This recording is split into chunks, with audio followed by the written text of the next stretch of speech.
আসসালামু আলাইকুম ছোট বন্ধুরা, আশা করি তোমরা সবাই ভালো আছো। তোমাদেরকে বর্তনী এবং চলতরিৎ অধ্যায়ের পঞ্চম ক্লাসে স্বাগতম জানাচ্ছি। বরাবরের মতো আমি আলফি আহমেদ আছি তোমাদের সাথে। তো আজকে আমরা যে বিষয়টা নিয়ে আলোচনা করব সেটা হলো ফিউজ।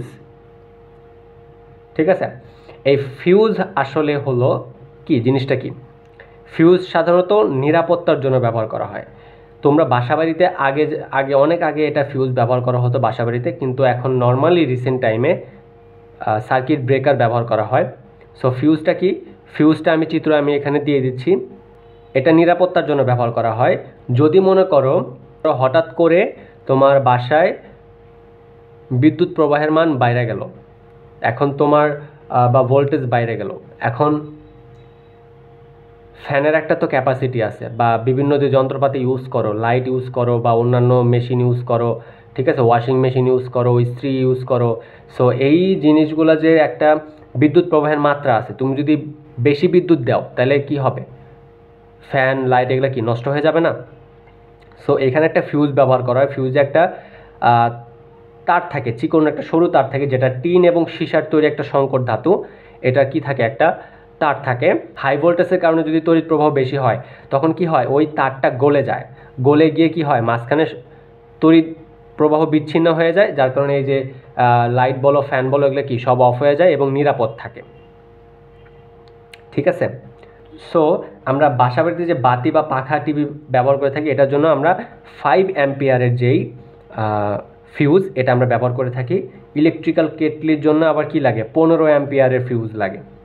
ঠিক আছে, তুমি যদি এই ইলেকট্রিক্যাল কেটলির ক্ষেত্রে এই 5 অ্যাম্পিয়ারের ফিউজ ব্যবহার করো, ইলেকট্রিক্যাল কেটলি তোমার অন করার সাথে সাথেই ফিউজটা গলে যাবে, কারণ অত পরিমাণ তোমার বিদ্যুৎ প্রবাহ লোড নিতে পারবে না। ঠিক আছে, আবার ফ্রিজের ক্ষেত্রে তোমার 5 থেকে 10 অ্যাম্পিয়ারের ফিউজ লাগে। বর্তমানে এই ফিউজের পরিবর্তে সার্কিট ব্রেকার ইউজ করি। আমি চিত্রটা দিয়ে দিছি, দেখবা বাসাবাড়িতে এই সার্কিট ব্রেকারগুলো দেখে থাকবা। আমাদের যুগে আমরা যখন ক্লাস 6-7 বা 4-5 পড়তাম, তখন আমাদের বাসাবাড়িতে এরকম ফিউজ থাকতো, যেটাকে আমরা কাট আউট বলি। ঠিক আছে, ওখানে দেখবা যে একটা তামার তার দিয়ে আটকায় লাগায় দেয়, দেন মনে করো সব কিছু চলে।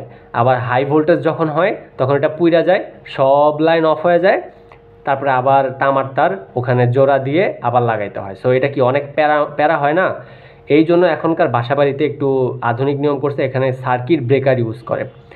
যখনই হাই ভোল্টেজ হয় তখন কি হয়, তখন তোমার সার্কিট ব্রেকারটা পড়ে যায়, তখন সুইচটা আবার উপরের দিকে অন করে দিলে আবার তোমার লাইনটা চালু হয়ে যায়। সো এখানে প্যারা নাই যে ওই তার সরু যে তারটার কথা বললাম, যে টিন বা সীসার তৈরি যে সংকর ধাতুটা, এটা তোমার ইউজ করা লাগে না। সো এটা বেশি সাশ্রয়ী। সো আশা করি তোমরা এই ফিউজের বিষয়টা বুঝতে পেরেছ। এই ভিডিওটার মাধ্যমে তোমাদের এই অধ্যায়টা শেষ হয়ে গেল। পরবর্তী ভিডিও দেখার জন্য আমন্ত্রণ রইল। আসসালামু আলাইকুম।